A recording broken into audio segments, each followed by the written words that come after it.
Hello, it's Thursday, August 6th, and why am I posting two podcasts in one day? You ask me. I don't really know, but little insight though. Um,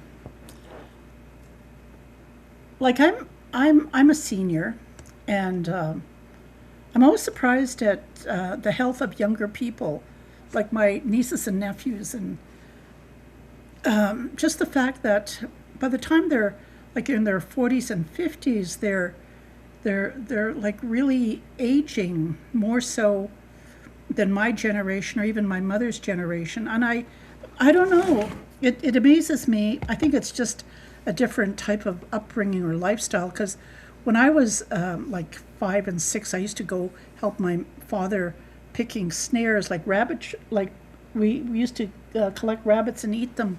We ate off the land, and I used to haul water, pump water, like either pump or from the spring, chop wood to fuel our wood stove.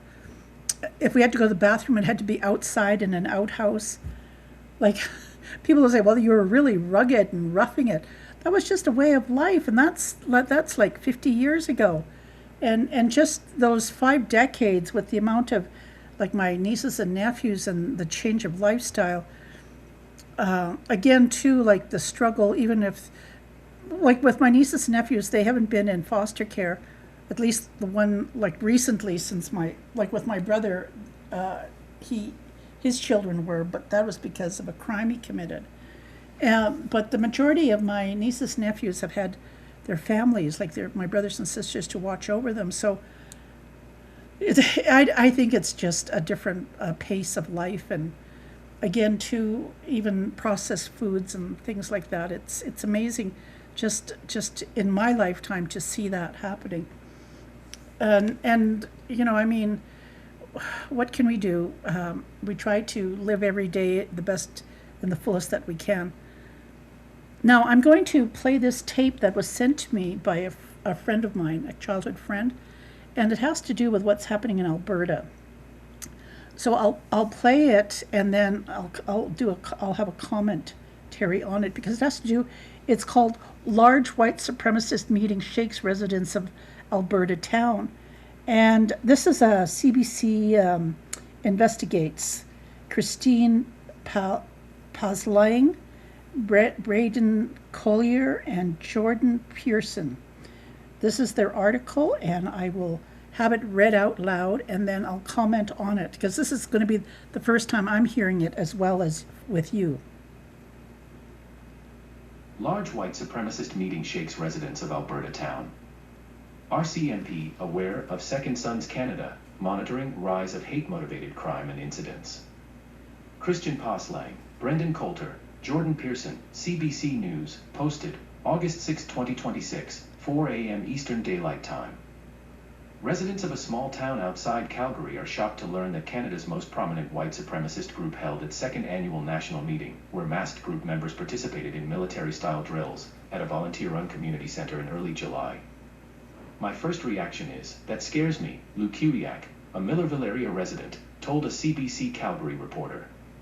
I didn't think that would come to our small little town, in our backyard. Using visual clues and videos posted by the group, Second Sons Canada, CBC's visual investigations team identified the location of the gathering roughly 70 kilometers southwest of Calgary, near the hamlet of Millerville, Alta. Second Sons Canada was formed in 2024 and has chapters across the country. Founded by Jeremy Mackenzie, Second Sons describes itself as a men's nationalist club. But it more closely resembles the active club style model favored by the global white supremacist movement. Second Sons leaders have welcomed neo-Nazis into their ranks, called for mass deportations, at gunpoint, of non-white people from Canada, and said Canadian politicians should be executed as traitors. Watch residents react to white supremacist group meetup. Videos and images from the Alberta event, posted by Second Sons on its social media accounts, show more than 60 members participating in exercises including army crawls and marching with cots. Mackenzie, an Afghanistan veteran, led a military-inspired chant that referenced fighting the Taliban and included a Second Sons slogan, "Our people, our home, our future." Group members also wore shirts with the slogan, Old Stock Enforcer, emblazoned with crossed swords behind an old-school goalie mask. When they say old stock, they mean white and European people, said Evan Balgord, executive director of the Canadian Anti-Hate Network. When they label themselves as enforcers, it's tied to their belief that they will have to use culture, politics, and violence to achieve their goal of a racist mass deportation of people who aren't old stock Canadian. Exposing the location. Second Sons routinely publishes visuals of its exercises, but its members are often masked or digitally obscured, and the group does not publish the precise locations of its gatherings. The group did not identify the exact location of its July meetup, only saying that it took place in the foothills of Alberta. In a Telegram post published weeks after the gathering took place, Mackenzie praised the group's members and said they had spent the weekend in activities that included friendly combat sports competition, organizational training, promotions, awards, excellent food, and social time. In a video posted to Telegram recapping the weekend, Second Sons members can be seen holding a banner with the traditional Active Club slogan, Tribe and Train, over an overpass on Highway 2 near Okotoks, Alta, a town about 47 kilometers south of Calgary. Using the clue as a lead, CBC matched the community center used by the group that weekend with Square Butte Hall near Millerville, located approximately 43 kilometers from Okotoks. A distinctive welcome arch belonging to the hall can be seen in shots of Second Sons members arrayed in their ranks outdoors. Similarly, interior details of a clip showing Mackenzie leading members in a chant related to the war in Afghanistan match photos of the hall that can be seen on the venue's Facebook page. Square Butte Hall is a volunteer-run space that hosts community events like dances, recipe exchanges, and fire prevention training. The organization that booked the hall did not identify itself to us in any way, said Shauna Dunn, president of the hall's board of directors, in an emailed statement to CBC. The Square Butte Community Association is committed to providing a respectful and inclusive community space, and our volunteers work hard to support the many positive events and activities that bring our community together. In a phone call with a CBC Calgary reporter, Dunn said an RCMP officer contacted the hall and asked for information about the Second Sons meetup. In a statement to CBC, the RCMP said it does not confirm or deny investigations, but that it is aware of the Second Sons. It emphasized it does not investigate movements or ideologies, focusing on criminal activities by individuals or groups. But it said it is actively monitoring the rise of hate-motivated crime and incidents across the country. Residents shocked. Millerville residents who spoke to CBC said they didn't know the Second Sons meetup had taken place and were concerned about the group's presence in the community. Leanna Bridgman, manager of local coffee shop Miss Marples, said she was absolutely shell-shocked that something like that would happen out here, calling it completely disturbing. Tim Babby, owner of the Millerville General Store, said he was really surprised. People out here are pretty accepting, but I think they'd still be quite shocked at seeing something like that going on, he said. CBC reached out to the Foothills County Reeve, a position similar to mayor, for comment. Foothills County recently became aware of activities that are reported to have occurred on private property, said Reeve Rob Seward. At this time, the county has not received any formal complaints and is not aware of any calls having been logged with staff regarding the matter. Second Sons Canada's use of the community hall fits a pattern CBC has observed elsewhere in Canada, where they book spaces like recreation centers without disclosing the full scope of the group's planned activities or overall aims. Last September, CBC News tracked a similar meeting in southern Ontario to a Lions Club in Caledonia, Ontario. The hall told CBC at the time that if staff had been aware that Second Sons was behind the booking, it would not have been approved. Booking community spaces under false pretenses is normal for white nationalist movements, because most spaces wouldn't agree to hold their events, said Balgord of the Canadian Anti-Hate Network. Second Sons Canada did not respond to a request for comment from CBC.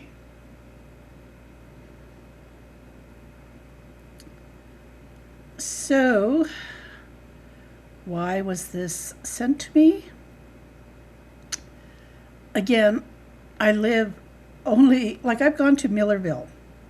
I can drive to Millerville. One of the ladies that works at the health center here in my community lives in High River. Like, there's Black Diamond, all this, like, it's a really nice scenic drive to go to Millerville. And they have these, like, garden shops and farmers markets in the spring and summer. again, I know they're saying, well, we didn't know they were being booked, but throughout my understanding of white supremacy and these hate groups, like, I remember decades ago people talking about Red Deer and just how much, like, they have these hate groups in Red Deer. And again, I mean, what can I say? Calgary's the most Americanized city in Canada, and again, it has to do with oil and U.S. influence, and I think there's more people that are from the United States living in Calgary. So of course, if there's going to be a bunch of white supremacists, they would have been all Americanized. That's my opinion. And at the same time, too, when I lived in Utah, I had an instructor who was a history instructor, a PhD, and he was raised Mormon, but he really enjoyed learning about survival techniques with Indigenous people, like hunting, skinning, trapping, like a real outdoors type of guy. And he said that one of his students in one of his classes who had been in the military, because they're talking about in this report about somebody who had served in Afghanistan, or now if I'm wrong, I'm wrong, but the reality of it is, like, you have ex-military who have had active service, and this history instructor in Utah said one of his students said to him, because he knew the instructor was into survival and hunting and tanning hides, and he said to the instructor, he says, "I'll let's have a exchange of knowledge here. You teach me how to hunt and skin a deer, and I'll teach you how to kill a man, like combat ready."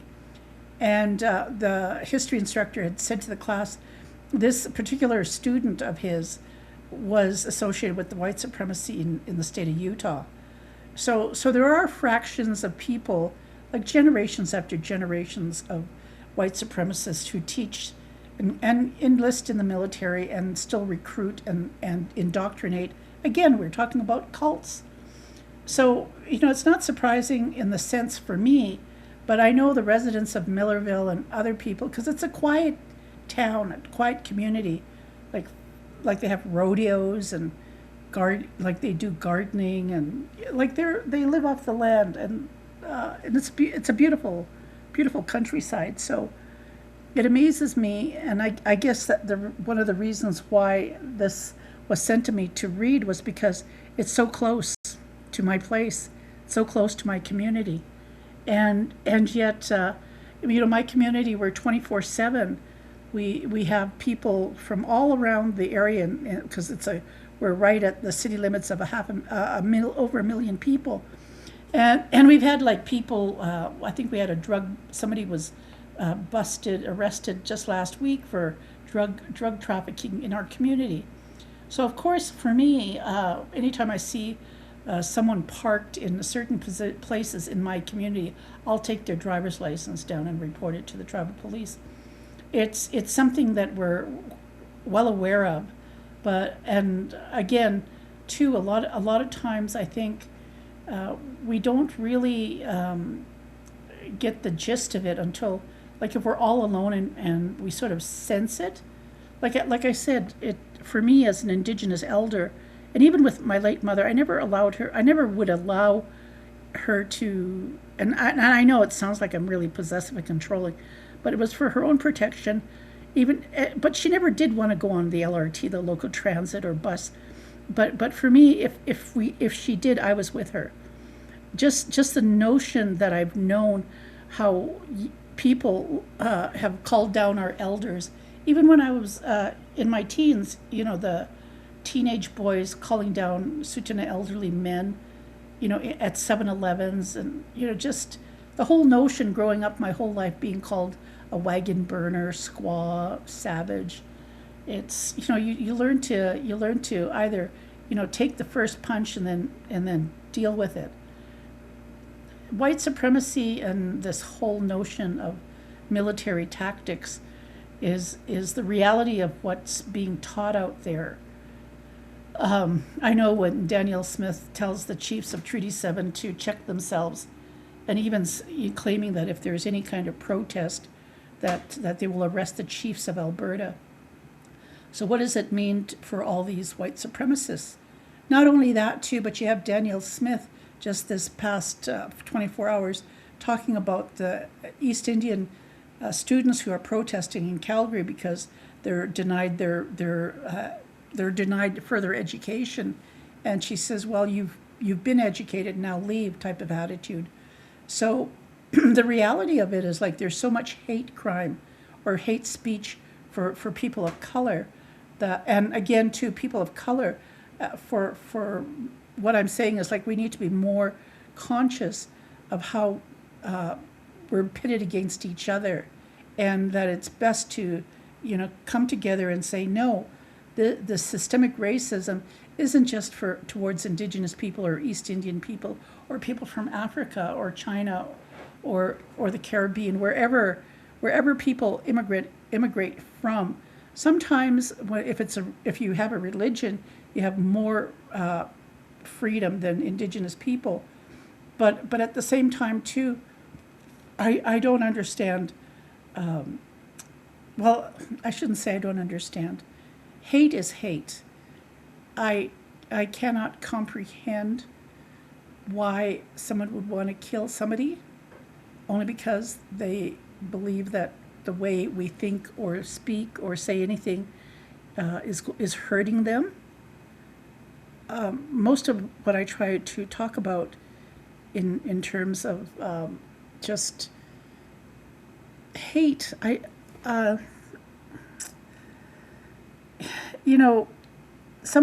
read someplace, I don't know if it was on TikTok or social media, and they were talking about racism, and they said the only way to get rid of racism is for the old racists to die. And so, it's the same premise in terms of patriarchy. The only way to get rid of patriarchy is for all the patriarchs to die.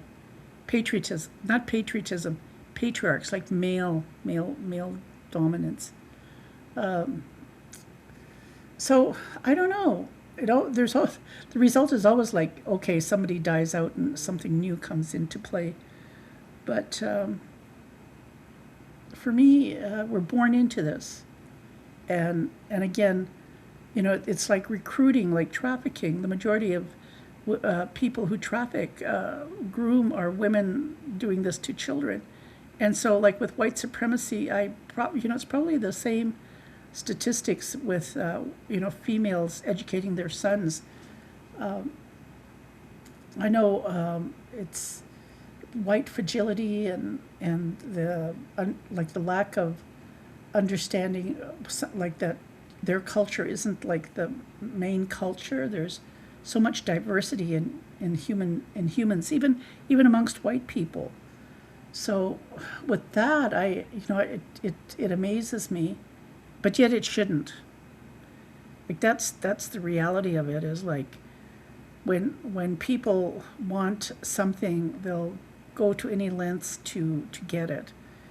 And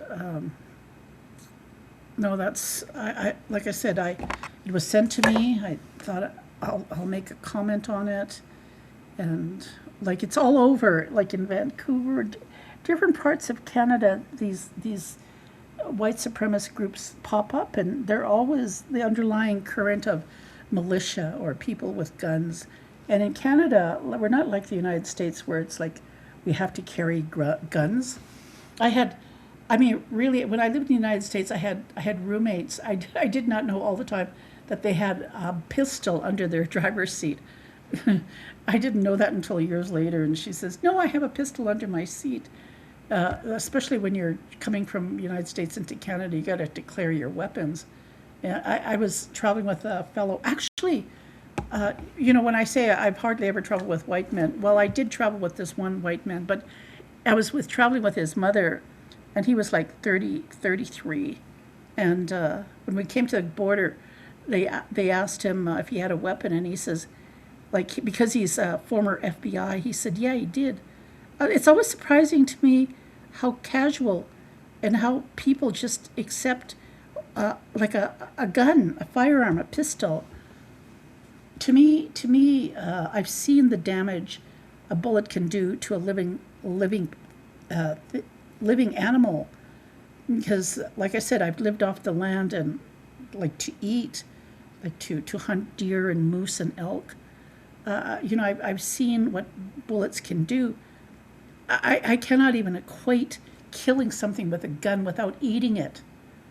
So, like, that's how brutal I hear when I hear people talk about guns. That's what immediately comes to my mind, that cannibalistic way of thinking, and that it's so normalized, this eat or be eaten mentality. I mean, you might not think it and even understand it, but that's from my Indigenous perspective when it comes to using something to kill another living thing, especially when, like I said, just in terms of health and how things have evolved from the time that I had to live off the land, even within my own family, and how people have aged. So a lot of this quick, fast food, fast kill, fast everything has really aged a lot. Like it's aging things, and I think this thinking, we'll call it a laziness or lack of critical thinking skills, or just the lack of education or understanding of the diversity of just community. I tend to think white supremacists are very limited in their how they self-reflect, or even having networked with other groups or of different cultures and different creeds. It amazes me as to how narrow-minded or small-minded people are. But yet again, too, even that, like, there has to be some recognition of boundaries. I can't comprehend that too, because, like I said, it's dangerous, especially if you're all by yourself. So I wouldn't be so bold as to say these statements if I'm by myself in front of white supremacists. I'm not that stupid. I will always have a backup. I will always have someone to back me up. I will make sure, and I have made sure, that the friends I have do back me up.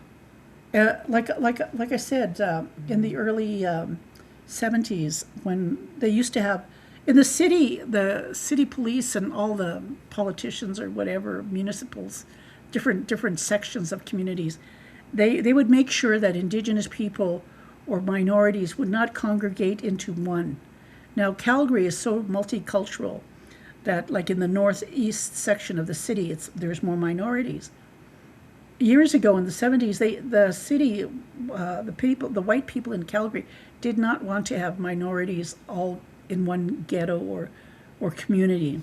And so even when it comes to nightclubs, I know if there were black nightclubs or minority nightclubs in Calgary, they would disperse them. The police and everybody would make sure that there wasn't one minority just sort of all congregating in one. And this was so with the Indigenous people in Calgary when they'd have the Calgary Stampede.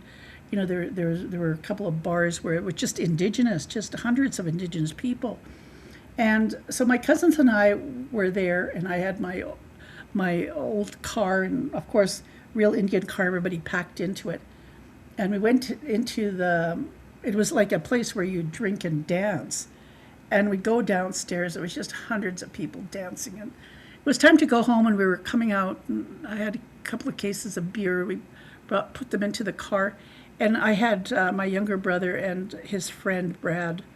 They were in the vehicle waiting for us, and so when we came out, they were there, and but there were 5 cars that circled my little car, and they were all, I don't know, they looked Italian or European. I don't know what their ethnic background was, but they looked like they were in their early 20s, and each of them, they were like, it was a car. Well, like, the cars were the kind of cars where you had just the 2 doors, and you'd have to push the seat open for somebody to sit in.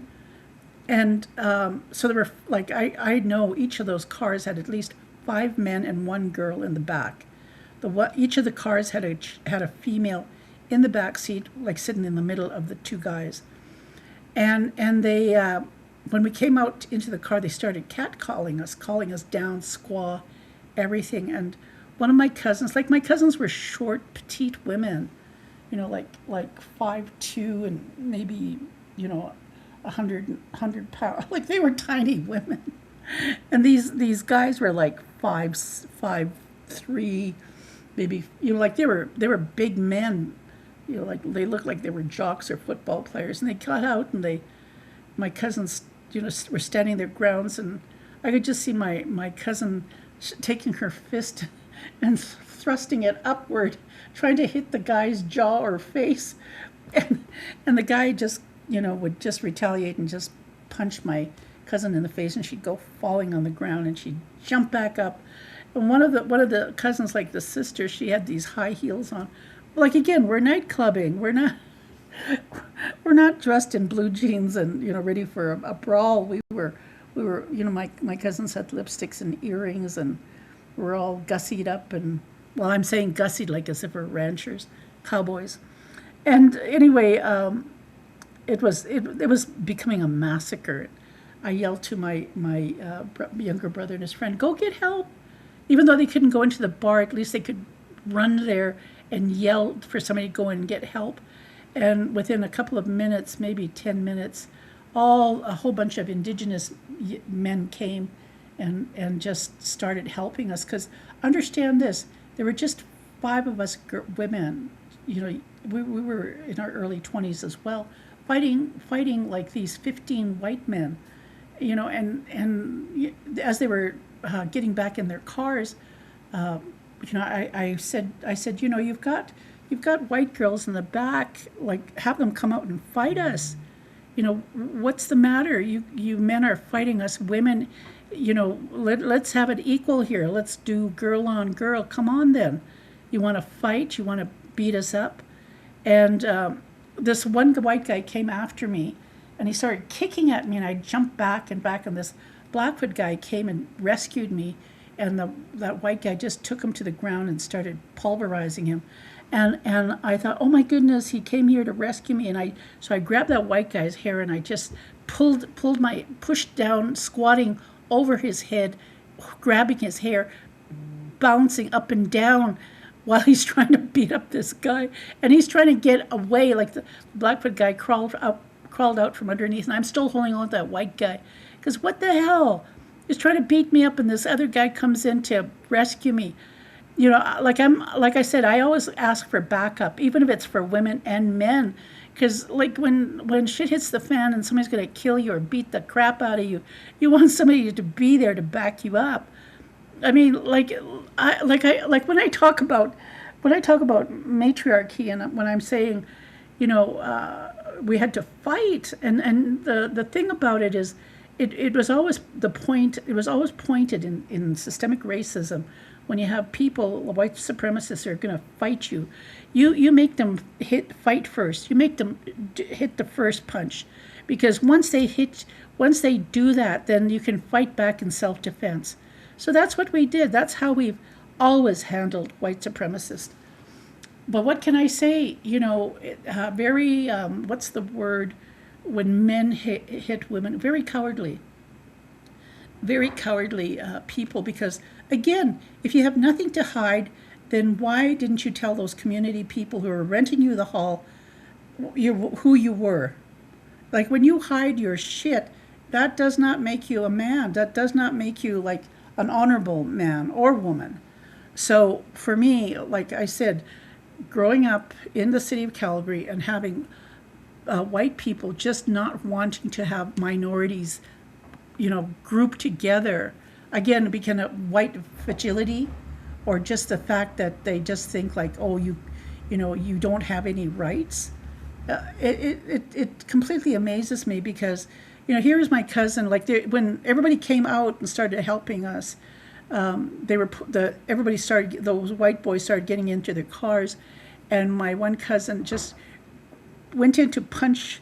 She was like the girl in the middle. She's, come on, let's fight. She reached in to punch, and these guys grabbed her punching arm grabbed onto, these men were holding onto her arm, and the guy in the driver's seat started driving away. And there's my poor cousin, her body, she's just a small little thing.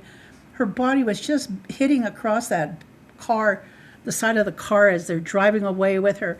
And they spin around the corner and they just let her go, and she rolls off. We had to go. I had to take her to the emergency, and she was okay, no broken bones. But it was just the reality, like that we went through that. It was like a shock to our system. And a few days or weeks later, when we were driving in the downtown core, we saw one of the instigators of that episode, and he as soon as he saw us, he started running away, because he was one single white guy, and what can I say? He was beating up on 5 Indigenous women in their early 20s. These are 15 men, 15 white men, young men, college age, university age. So yeah, you tell me, when it comes to murdered and missing Indigenous women, or even the fact too, get this, we have such a high population of Indigenous women, yet 50% are in the prison population. As well as like for what? For what reason?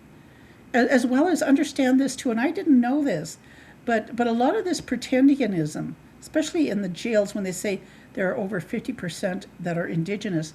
See, the reality of it is, like, when you're Indigenous and you say you're white, and you want privilege because you've been robbed of your cultural identity, if you claim to be Indigenous, you can attend like sweats and different programs, cultural programs that are included for Indigenous people. So you have a lot of people pretending to be Indigenous so that they can have these privileges of like attending sweats, like outside of, like, that's part of the system. But you get these little perks because of intergenerational trauma. It's not to say they're Indigenous, they're just pretending to be Indigenous while they're in prison. So, it amazes me that people either are grifting Indigenous people, or they're white supremacists trying to prove that they're better, and yet at the same time they're always trying to get something for nothing, or benefit for some knowledge that they want to associate with. I know that I know Indigenous people, so I'm an expert, so pay me. It amazes me. Like I said, I'm not shocked at the fact that there's a group of white supremacists that had met in Millerville. I'm not shocked that there are white supremacists in Red Deer, nor am I surprised that there are white supremacists popping up all over Canada, especially when you have such a big neighbor as the United States, and what's happening there. But Indigenous people have been dealing with this for 500 years. It's not a question that it's going to ever go away. I just think the fact that there's so many immigrants that have come into the Americas, I think the Indigenous people are the most culturally diverse people now, with so many like intermarriages with different cultures from around the world. Like I said, we have really, our blood group, and has I guess basically has saved that old bloodline from Europe. But that's just my opinion, and again, from a white supremacist point of view, my opinion doesn't really mean much to them. But I hope it means something to you, and that you will take it in a good way. I know, like I said, I don't know why. Sometimes when it comes to my podcast and things that I want to do or say, it's no, I there's there is a social media person who, like, I really like admire the things that she says and what she does, but I'm not too sure if let's see here if I can even get some of the content of what she was talking about.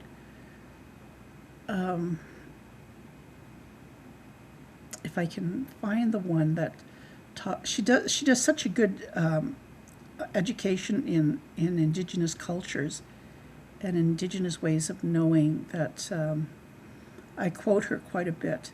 She's a young woman, and she's not afraid to talk about things. I think she's also served in the military. Okay, so here's what she has to say. It's stop erasing our ancestors' pain. This is why, like, with white supremacy, they're constantly trying to do the eraser thing. So let's see if we can pick this up here. If she had the opportunity to side with the Mexica, but she didn't. She went and snitched out the Mexicas to the Spaniards and betrayed Mexica, Indigenous women, and threw. Okay, she's talking about Mexica. He's talking about Mexica. Now, I just want to increase the volume so you can hear it clearer. Let's see if I can get this. So at least you can hear the content. Okay, let's try. Betrayed Mexica, Indigenous women, and threw them under the bus. So she was an opportunist. So this is what exactly the modern day Chicana feminists do. They throw their own men under the bus and they go with these other men out here. So that's the Malinche syndrome. For somebody who calls himself a conscious Chicano, why are you then pushing a Spanish narrative? See, it wasn't Chicana feminists who changed the narrative. No, it was Mexican women all throughout the diaspora who have been working hard to reveal the truth. The truth that men, machismo men, choose not to believe. Men believing men over women is nothing new. And you continue to perpetuate rape culture and pedophilia when you push the Spanish narrative of who La Malinche was. Which, by the way, her real name is Malinali, or also known as Malinchen. Octavio Paz didn't tell the true history, because while he called Malinchen a traitor, he failed to tell the world what her age was. She was 12 when she was given to Cortez, and 15 when she had his first child, creating the mestizo race, which was born out of rape, pedophilia. Now, author and historian Matthew Restall, who wrote the book When Moctezuma Met Cortez, which was the book depicting the true history of the meetup, not the Spanish version of it, talks about the sex trafficking and the slavery of indigenous girls. Here's part of that speech. The darkest side to conquest and colonization in Mesoamerica, and I'm talking about the trafficking in indigenous girls as sex slaves, needed to be covered up. The solution? Surrender. Not just of Montezuma, but surrender in a larger sense, in a gendered and metaphorical sense. We're accustomed to seeing the early modern era as one of imperial expansion, of conquest and colonization, terms that evoke images of military encounters, of church building, of statecraft and cultural accommodations. But consider the experience of indigenous women. Hundreds of thousands of them from Calusa, Maya, Mixtec, Muisca, Nahuatl, Taino, Tocabaga, and other indigenous communities were grabbed on shores, dragged from homes, or simply presented to their Spanish, Portuguese, or English captors. Colonial Spanish laws often reveal not what was done in compliance with the law, but what had been done so widely that a legal attempt was made, usually in vain, to stop it. That's the disturbing context behind a 1534 royal edict that indigenous slaves should be at least 14 years old. For the majority of enslaved indigenous women who appear in the imperial Spanish historical records testified that they were taken from their homes and sold when they were children or young girls. Accurate numbers of enslaved indigenous children are impossible to obtain for the very reason why their stories have been absent from the historical record. Their captivity was almost always illegal. They were always removed from their home communities, often taken thousands of miles away. And as children, they had no legal recourse and few ways to remember their origins. So the testimonies that have survived are important and deeply disturbing. For example, I can only have time to give you one example. A woman who was simply known as Isabel la India, Isabel the Indian woman, testified in the Spanish port city of Cádiz in 1554 when she was about 30 years old that she was taken from her home village in Mexico, quote, and I was brought to Spain by way of Veracruz and Havana when I was about 15, still a child, a young girl. And the bosun sold me to another bosun, and then to a ship captain who was Portuguese. And we docked in Lisbon, where I was sold to a Portuguese slave merchant who brought me to Cadiz. Imagine the sheer terror experienced by Isabel and thousands of other girls taken by force from their homes, shipped around the Americas or across the Atlantic Ocean, distributed among Spanish men whose sensibilities had been made dull by years of combat and slave raiding. Most of the captors were younger than 15, more typically 12 years old, as was Malinche. Some, like Malinche and her fellow captives, were bartered by caciques, that's the men who ruled indigenous communities, to secure goods, to secure temporary peace, or secure the departure of the invaders. A trade consistently depicted in early modern accounts and prints as a happy affair. But a happy affair it was not.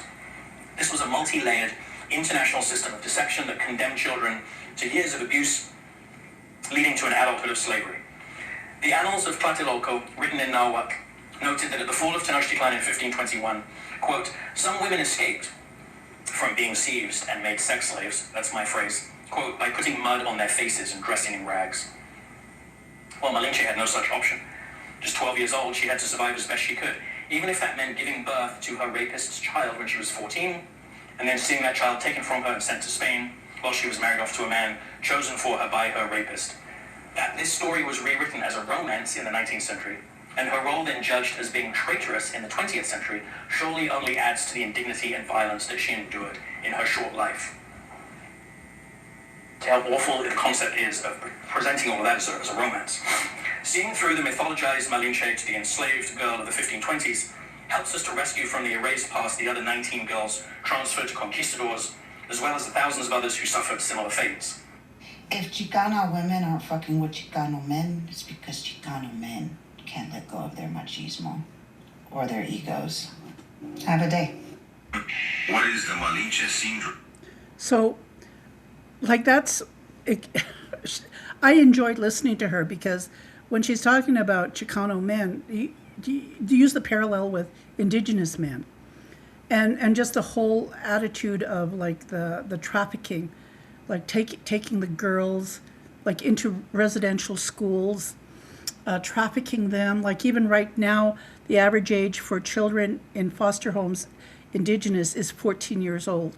So, you know, when we're looking at historical context and we're saying, well, this happened in the 1500s, this is 2026.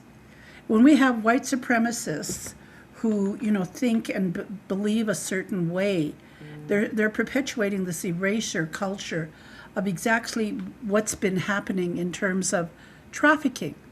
Now, you know, people say, well, you know, what does it all have to do with you know, white supremacists? Well, you look at the Indian Act. This was a structure that was taking place in the 1500s. My understanding of American history is like there were 5 conquering races: the Portuguese, the Dutch, the Spaniards, the English, and the French. Out of those, I think it was the Dutch or the Portuguese that were the worse than the Spaniards. Okay, so we're just talking about Chicano, and we're talking about like the reality of them taking children to Spain, and this was a conquering race that wasn't even the worst.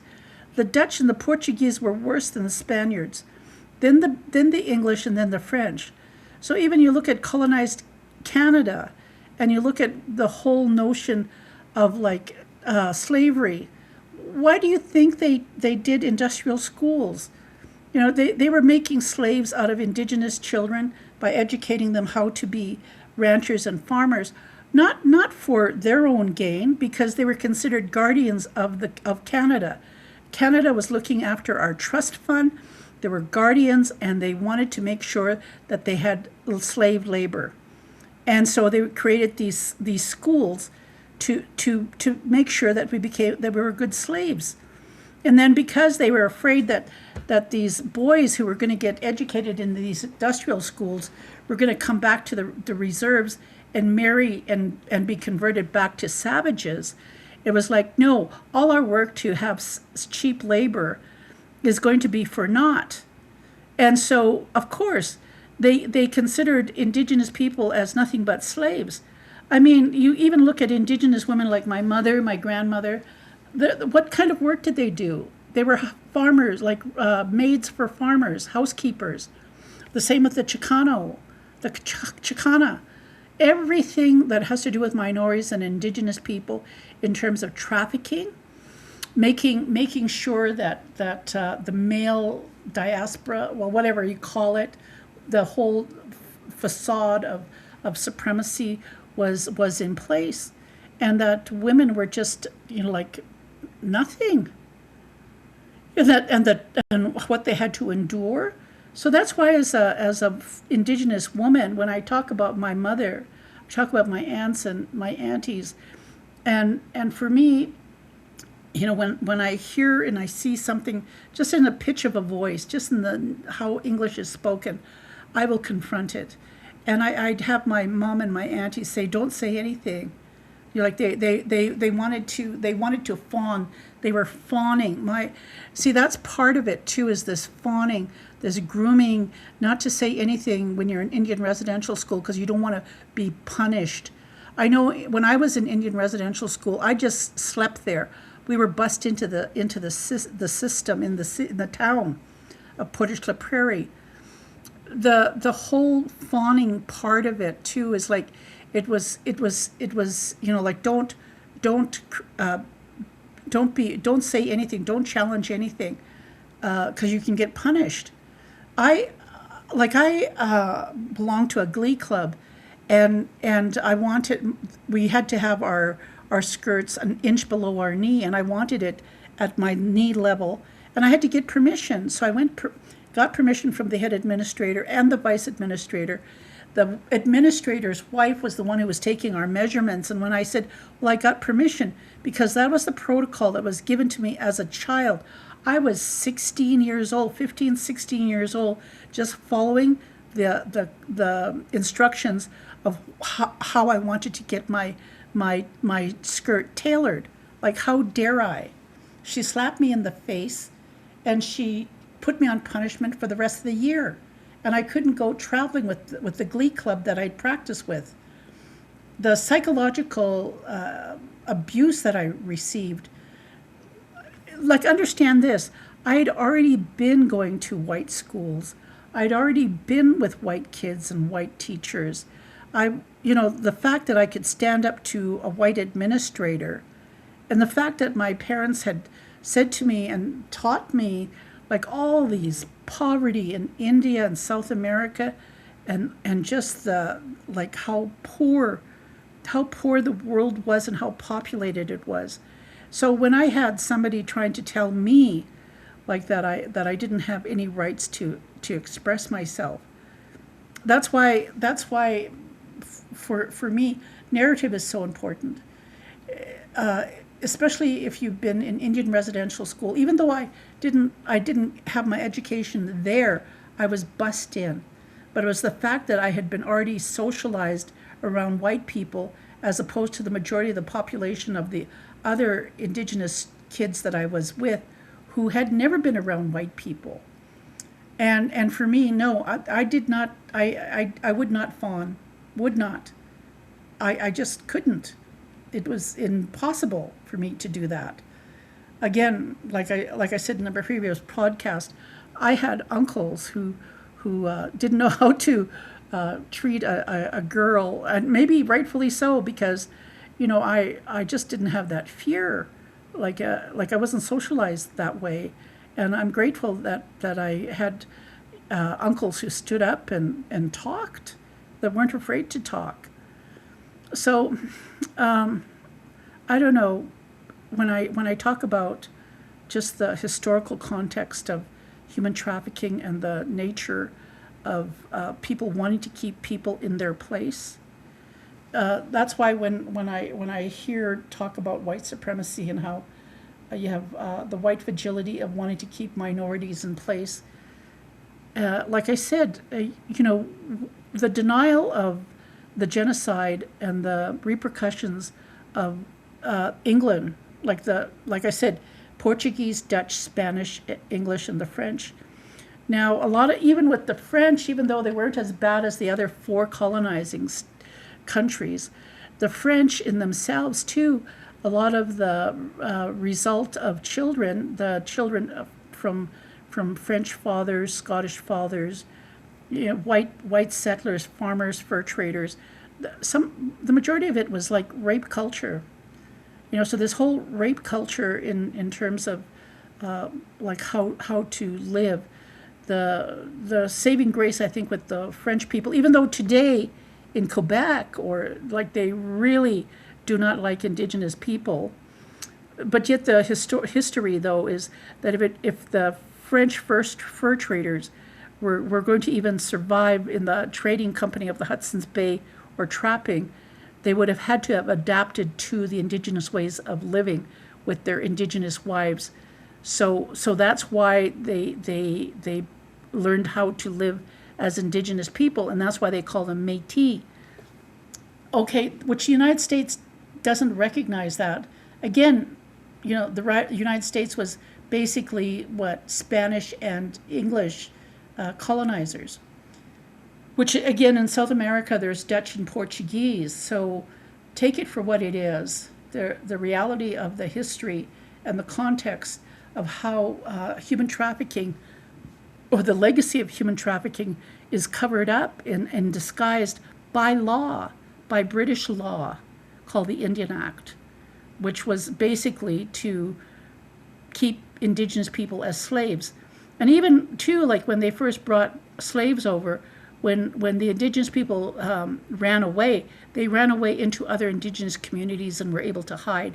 Whereas black people, when they ran away from the slave ships, it was really difficult for them to hide because they didn't know the land. And at the same time too, understand this, our genetics was so vulnerable to European diseases that slave owners thought that we weren't good stock because we wouldn't survive the diseases that were brought into the Americas. Whereas black slaves, because they'd been to that whole old world culture, the whole, what they call evolution, or like the way people intermarry and all this for thousands of years, they had already been genetically modified to live with all those diseases, whereas in the Americas it wasn't. So we had all those going against us. And even then, in hindsight, when we talk about alcohol and drug abuse, and when we're talking about in 50 years ago, they said they didn't think smoking was so dangerous, and they found out like what it does to heart disease. And I briefly talk about Barney Miller, who had the first artificial heart transplant in Utah.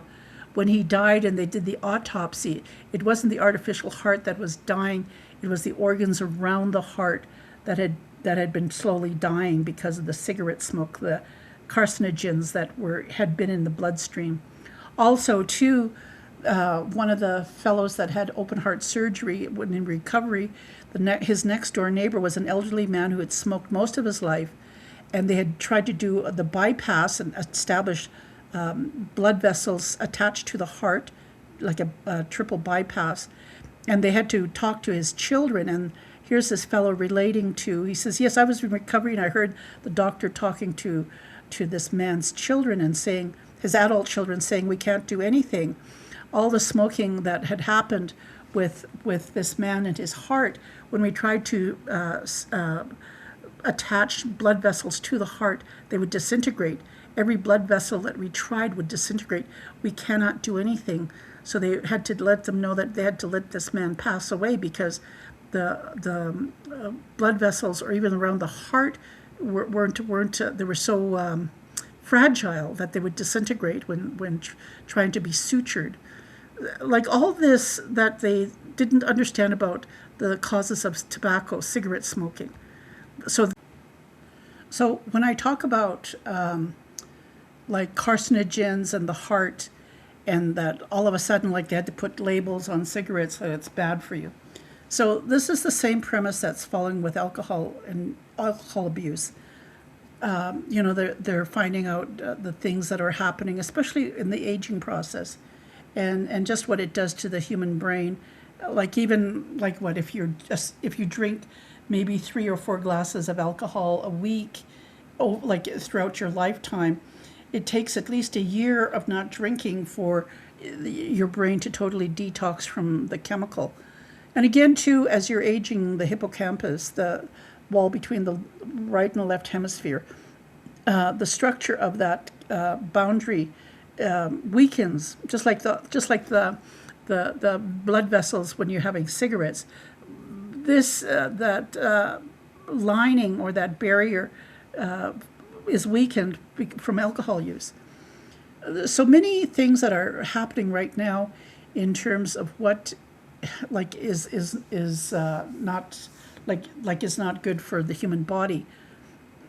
Again, I'm only reflecting this in terms of Indigenous ways of knowing, because we didn't have alcohol or drugs. We didn't domesticate the animal. We didn't have, we had clean drinking water. We didn't have 100 years of, drinking ale like they did in England.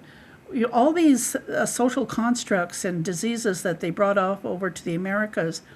Understand this is only 500 years. We're not talking 1,000 to 5,000 years.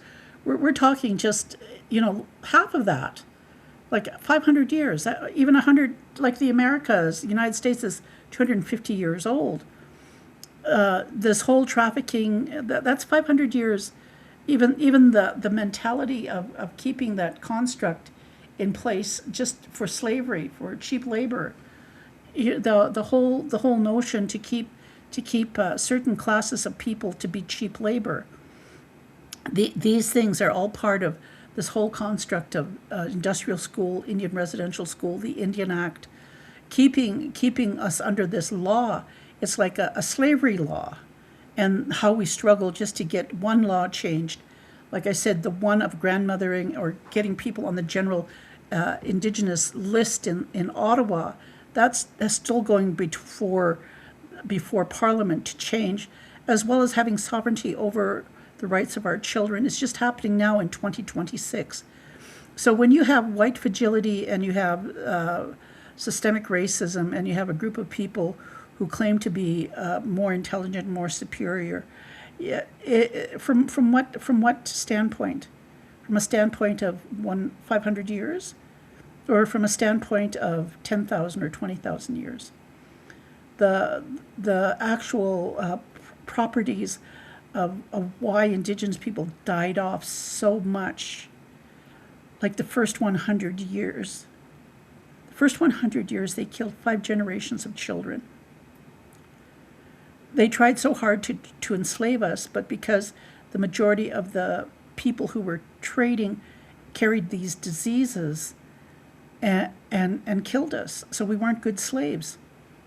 But at the same time, too, even trafficking girls as young as 14, 13, 14, 12, that's been going on since 500 years. So who is the most, what's happening today, even with the Epstein files, with white supremacy, with white fragility, people talking about pedophiles, pedophilia. This is just, it's so common throughout our history in terms of humanity that we do have to talk about it. We do have to address it, and we do have to call it what it is. And that it's not going to happen overnight. Look, 500 years has passed. How many Indigenous children are still, and why are Indigenous women being still hunted? Like, how civilized are we? And is this like what makes the Americas great? Is hunting the most vulnerable women and children? Understand this too. The United States is the greatest country for children going missing. So, we've got to step back and look and say, yeah, we have jobs, we do all this stuff, all these policies, and yet who are the victims? The children are. So we have to really take a look at that, especially now too with this climate changing the way it is.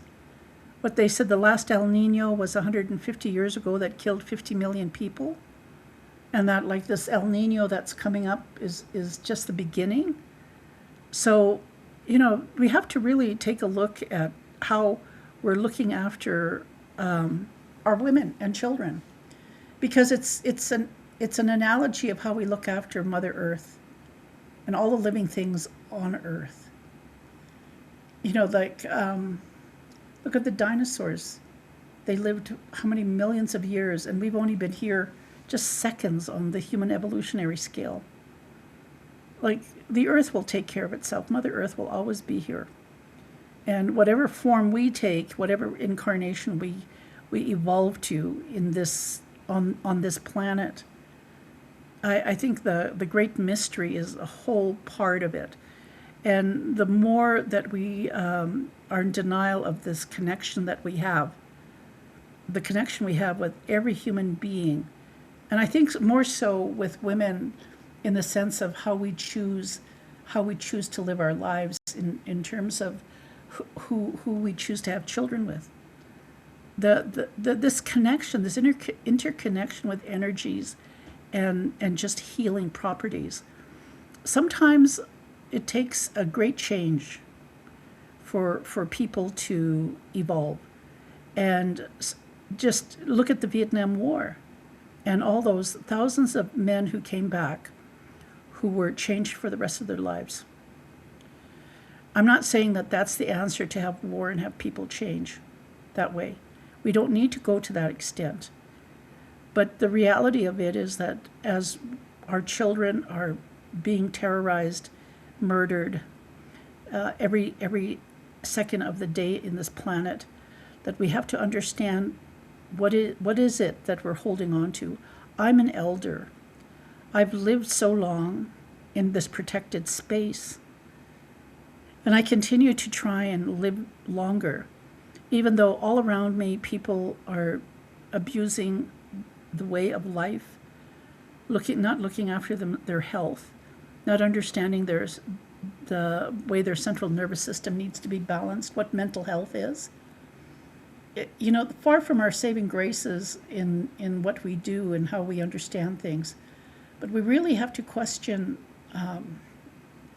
just our day-to-day interactions with people, and I'm so totally grateful for, like again, the social media and all these young Indigenous people who are waking me up in a sense of curiosity and understanding from the limited knowledge that I've had in universities and applying it to how I see things, especially when it comes to ritual abuse and cults, and the fact that the United States has been very sophisticated in their craft of war and how they've used forensic psychologists to comprehend and analyze leaders.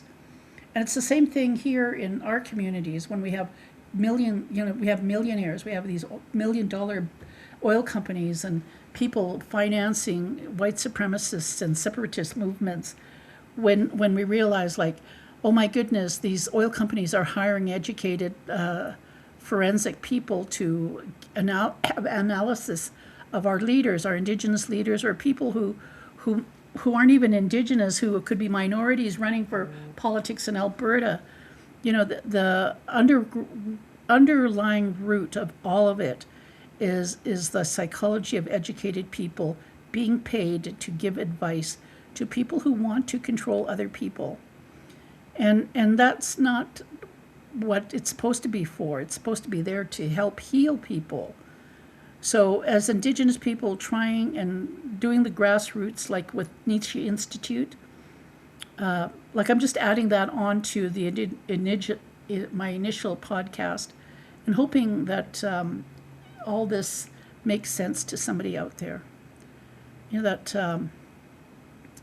white supremacy has been around for a long time, and how it percolates now in certain areas across Canada is just part of what has already been existing here.